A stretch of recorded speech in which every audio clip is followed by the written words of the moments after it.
TEDxSwansea. Now, why would a Jamaican teenager be familiar with this phrase? It was not her school motto. That was Labor Omnia Vincit, labor conquers all. TEDxSwansea means know yourself. And that was what this Jamaican teenager's mother's motto was for her.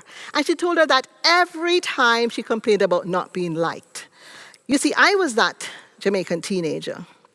And my mother knew that the single most important thing I could ever do in my life was to know myself.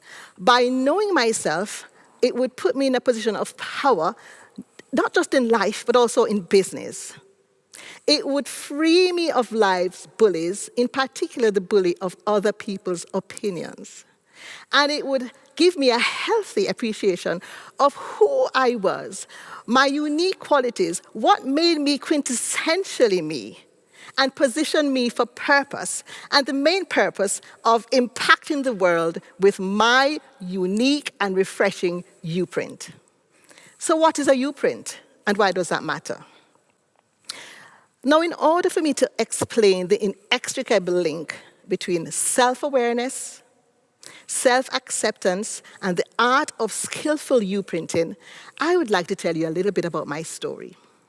You see, I was fourth of 5 children in a very prominent, well-respected, high-achieving family.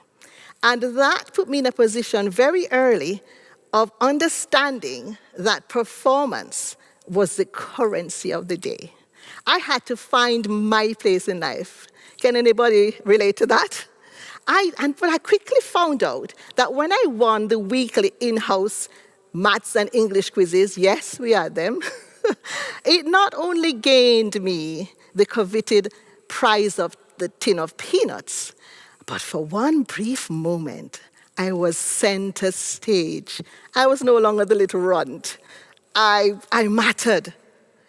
But you know what, guys? What I was doing then, and I started to do until I learned, was I was basing who I was on what I did.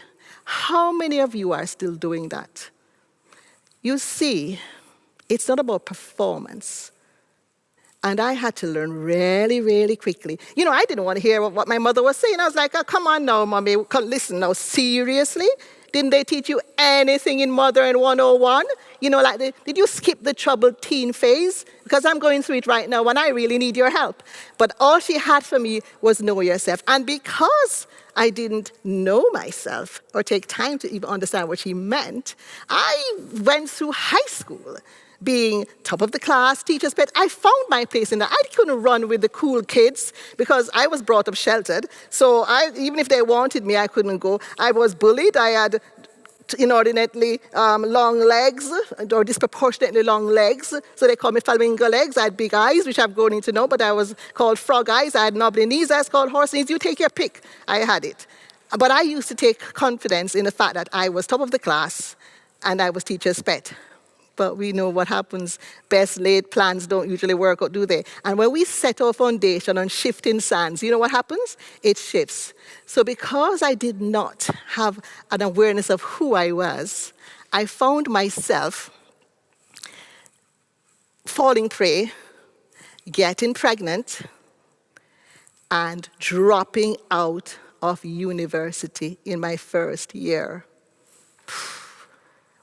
You can imagine what that did to a little girl who based all of who she was on being the good girl, pleasing her family, accolades.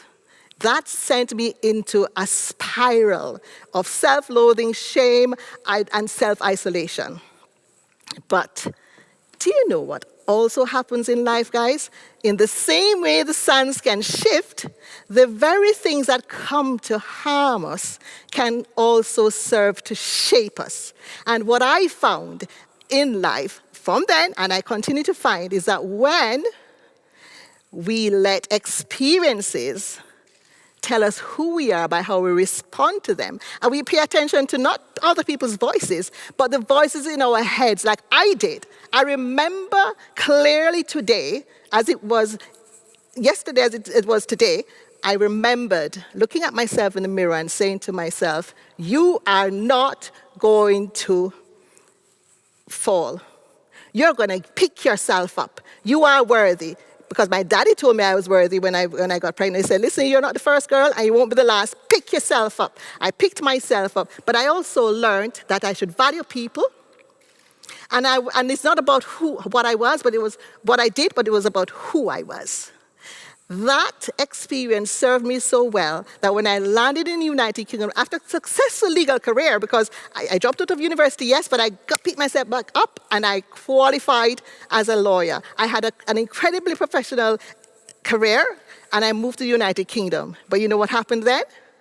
I got tested again. I was faced with homelessness, joblessness in the United Kingdom because the best laid plans that I had fell apart.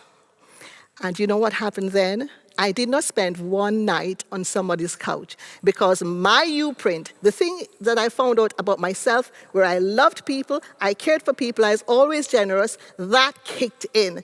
And when I was in Jamaica at the height of my career, I helped out a family in the who, well, at the time I didn't know where they were from, but they came, they were let down by their travel providers, and I housed them in my pool house, free of cost, fully catered. When I was in the United Kingdom and I found myself in a position of homelessness, I never spent one night on a couch. When I also was looking around, trying to find a job, couldn't find a job, another one of my U-prints kicked in because I care. Have you ever wondered why you might not be able to walk past somebody who is in need or walk past a problem, but other people walk past it? It's because it's showing you who you are. And I discovered I'm a person who cares. So at the time in Bradford, when I couldn't find a job, I saw refugees and asylum seekers needing to circumnavigate the social welfare system.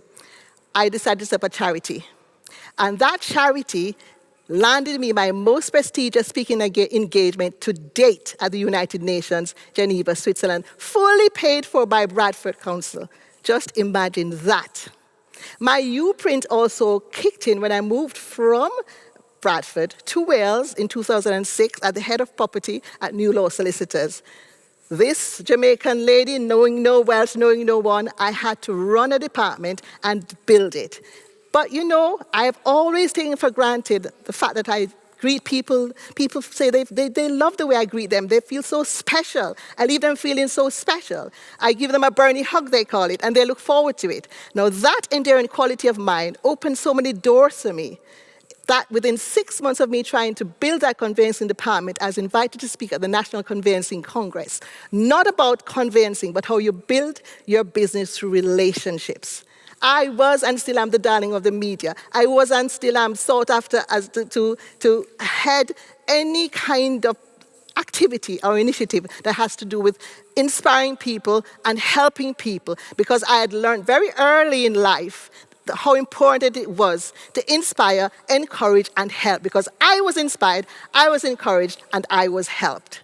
Now, full circle, when I, in 2012, was scheduled to speak, I had 3 seminars at Capital Cardiff, which was an annual event by the Cardiff Council, and it was held at the City Hall. So not so bad for horse knees or flamingo legs, yes? I had 3 seminars to deliver. What happened? That morning, I got the news my mother, my dear mother, passed away.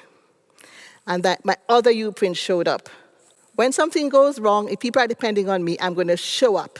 And I showed up, I delivered the 3 seminars, and then my world fell apart. I had lost my true north. Because what you'll understand is that when you understand who you are, you own your unique qualities, and you go about purposefully and intentionally imprinting your unique imprint, it becomes self-replicating. People actually benefit, are inspired, and encouraged to do the same.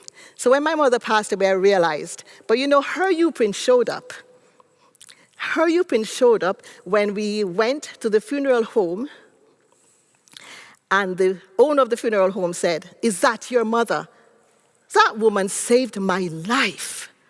He said, when I was in high school, I was going off the rails, and she said to me, "Come on, you know, you are better than that."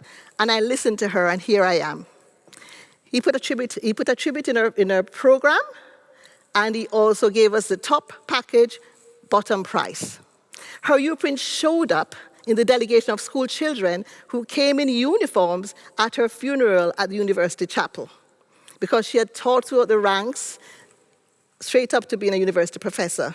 Her U-print also showed up when she was flown to the university hospital, and she was welcomed like the returning queen mother the medical practitioners deemed her to be, because when they were first-year students, medical students, she taught them their compulsory course of use of English, and she made them feel so special. She died like a royal. She was treated like a queen by them and died like a royal. It showed up in the country preacher who she asked to preach at her funeral.